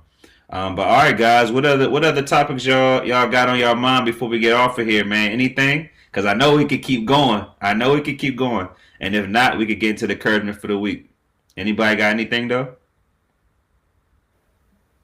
We might just got to go to the Yeah, encouragement, bro, because yeah, we're you gonna can't even open that door. You you can't trying open to that do door you trying to do part two right now. My fault. My fault. Okay, right you already now. you My trying to do fault, part. man. My fault, man. My fault, fellas. I was Hey, enjoying the hey, conversation. I'm about to say the Oh, I conversation's am as good. We having well. I fun. took I took a nap after work, bro. Y'all see my eyes? I'm back. I'm good. Y'all got me hyped. But nah, all right, man. Let's get into the encouragement for the week. Mike can do it a little different this week. I would try to give a small reflection, short reflection, and then some encouragement for the week based on your reflection, man. So take y'all times and think about what y'all want to say. And then we'll go ahead and get started with the encouragement for the week. Yeah. Um, I think quick. I'm gonna go ahead and go. For my reflection, it's realizing that there's more way to think about these goals that we set, and realizing that get your priorities right in the sense of if we're focusing on God first, like JG said, then everything else becomes easy, right? It's not impossible to do things without faith, but it sure is a lot harder. So if you have God in your life and you're doing that, enemy can't come and get distractions because you're focusing on the right thing. You're looking at the right North Star. And so that's my reflection is just I'm gonna go back to that section for like that's something that I'm gonna be replaying is what JG was talking about because there was so many lessons in there that really helped me out. Especially when because I do have some big goals. I have some small goals as well, but sometimes I could rush these goals. I could be so anxious to accomplish these goals that I actually forget why I'm trying to accomplish these to begin with. Like it's because God told me that this is what I want you to do, and I'm so focused on the earthly part of it sometimes. And so everything that JG was saying in that section is going to allow me just to go back and remember it. So that was my reflection. Is just it's not what you know, it's what you remember. And so being able to just go back and remember that each time when I get in those spots and say, hey, this is a spot I can go back and just remember, right? And so my encouragement would be celebrate all of your wins, no matter how big or how small it is, right? The biggest thing, like I guess my main point I've always been saying the whole episode was, if it moves your life forward, that's a win, that's a goal, that's something you accomplished. And so, no matter how big it is or how small it is, if your goal was to save $1,000 this month, but you only saved 300, but the month prior you didn't save anything, celebrate that 300. Don't beat yourself up and say you didn't hit your goal. No, you moved your life forward. You saved 300. That's a small win. And those small wins will eventually lead to the big wins that you want. So celebrate those each and every step of the way because that's how you're going to stay encouraged, right? Discipline is the main thing you have, but you do got to make sure you're encouraged too, right? And so celebrate all the small wins that you have, no matter how small they are. They're a win if they're moving your life forward. And you should be proud of those. And don't worry about what somebody else got going on. Be proud of what you've accomplished, no matter how big or small it is. My guy, appreciate you, brother. Appreciate you, Shad. All right, man. JG or Spence, what you got, man? Um, for me, as I reflect on the conversation, we didn't touch. I don't think we really touched on it, but it kind of ties into the dash on the tombstone that Shad mentioned. Is there's going to be failures when you're setting goals. Everything won't be perfect. Everything is not going to go as planned. There's going to be some obstacles. There's going to be some hard times, but don't let that discourage you from um, keeping staying on track and keep going. Um, don't let that. break your consistency. Don't let that stop you in your tracks from achieving your goal. There's going to be failures. Nothing's perfect. Um, Trust me, I know I've tried with the the example I gave in about playing football in college. I've tried. You're not going to be perfect. You're not ever going to be perfect. There's going to be failures, but don't let that stop you. Learn from them and keep going. Appreciate you, Spence. Appreciate you, brother. All right, JG, what you got for the people, man? I was gonna go in a different direction, uh, but the spirit started talking to me. So my reflection is the importance of writing goals down, and being reminded of the power of speaking things into existence. Um, Again, the thing about aligning with God, I didn't necessarily plan to say, um, but in the moment, it just um, the thought kind of came together from the Holy Spirit that like this is kind of the goal or the aim of what we should be doing is just aligning our goals and our plans with God's will. Because when we're in alignment, His Word says that our plans will succeed. When we submit and dedicate our plans to Him, He will make them succeed, which leads me to it's so funny you asked for a reflection first because I was totally going in a different direction. But then I like as I was thinking about my reflection, this is what I was led to. And so man, I was gonna go to Deuteronomy and you said the reflection. And so it made me think of like when we're the importance of aligning our will with our plans with God's will, and just seeking that vertical alignment. Um, it made me think about why do we work so hard? Like, why are we overworking ourselves so much in the pursuit of these goals that we've set when the word tells us if we seek out alignment, Matthew 6:33 says, seek first the kingdom of God and he will give you everything you need. Another version says, and all these things will be given unto you. Given. He's going to get, you're not going to earn them with your hard work. Hard work is important, but if you are seeking alignment with God's will and his purpose for your life, when you're seeking that alignment, he's going to give you these things. He is going to make your plan succeed. And so there were some verses I referenced Psalm 37 earlier, and then this is just that's what I was doing over here. I was like, if anybody was watching the video, I was over here highlighting like crazy. Um, it says, day by day the Lord takes care of the innocent, and they will receive, not earn, they will receive an inheritance that lasts forever. They will not be disgraced in hard times. Even in famine, they will have more than enough. So you will receive an inheritance that lasts forever. You will be given more, so till you have more than enough, even in hard times. This is one I was quoting recently, because there was some financial stuff going on. Once I was young and now I am old, yet I have never seen the godly abandoned or their children begging for bread. The godly always give generous loans to others, and their children are a blessing. Um, the Lord directs the steps of the godly. He delights in every detail of their lives. Though they stumble, they will never fall. They will never fall. Though they stumble, they will never fall, for the Lord holds them by the hand. Listen, put your hope in the Lord. Travel steadily along his path. He will honor you by giving you the land. Giving you again. So, like, as we're talking about goals and working towards accomplishing those goals, we have to keep in mind that when we seek the kingdom of God first and we prioritize that alignment with his will and our plans, we submit those to him, he will make them succeed, and he's giving us the success. He's giving us the land. Okay, we will receive an inheritance that lasts forever. Even in famine, we will have more than enough. Um, the Lord rescues the godly. He is their fortress in times of trouble. So when we encounter trouble in seeking this vertical alignment and walking in the purpose that God has for our lives, Jesus told us in John that we will encounter many troubles, but take heart because I have overcome the world. So we're going to have troubles in this life. And this psalm is saying we will be rescued. The Lord will rescue us in times of trouble. He is our fortress. He helps us, rescuing us from the wicked, and we can find shelter in him.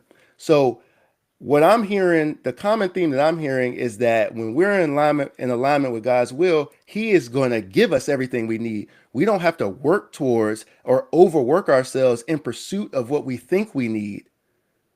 Like we just need to seek God first and submit all of our plans to Him and put His will over ours, and He's going to make all those plans succeed. He's going to give us the land. The godly is never begging bread, and their children are a blessing. So everything that we overwork ourselves to try and obtain to make sure that we have for ourselves, our family, whoever the case may be, all of these things will be given to us as long as we seek God first and submit all of our plans to Him. So we don't need to, like, this is why, and it brings me back to the importance of the Sabbath, which is a whole nother conversation for another day. But I just want to make sure that we're not taking the wrong approach and thinking that our work is going to earn something, even though it is important to work hard and to be diligent in your work. But you need to first prioritize alignment with God's will. And that's a surefire way to make sure that you do not overwork yourself and you don't extend yourself beyond what you're capable of, because the Lord is going to direct your steps and He's going to make your plan succeed. That boy get the flowing in the spirit. It's over, bro. Like this is crazy to see, man. Appreciate you, JG. Now my encouragement for the week, is honestly, everybody has a position in this kingdom life, and everybody deserves to see what that's like. And it just takes one turn, you know what I mean? And I think a lot of times we can get caught up in comparing lifestyles and looking at other people's tests that they're going through. That Spencer example earlier, where it's like they have different answers to their own test. You have a different test that you have to pass. So don't compare anything. And in the process of setting your goals, you got to pray and you got to wait. Man, it's so amazing that Jerron allowed the Spirit to allow him to flow with that this past week, because that's really my encouragement for this week. Is like, even if you don't have goals, pray and wait. Then when you write them down, pray and wait, and make sure you act on it and cover them in God's love and His armor, man. So that's all I wanted to say. We appreciate everybody tuning into our second live stream. We appreciate everybody tuning in on Friday. If you're listening on Friday, this is episode 17. We talked about goals today, and we hope everybody has an amazing week. And we'll see y'all in a couple of weeks. Peace.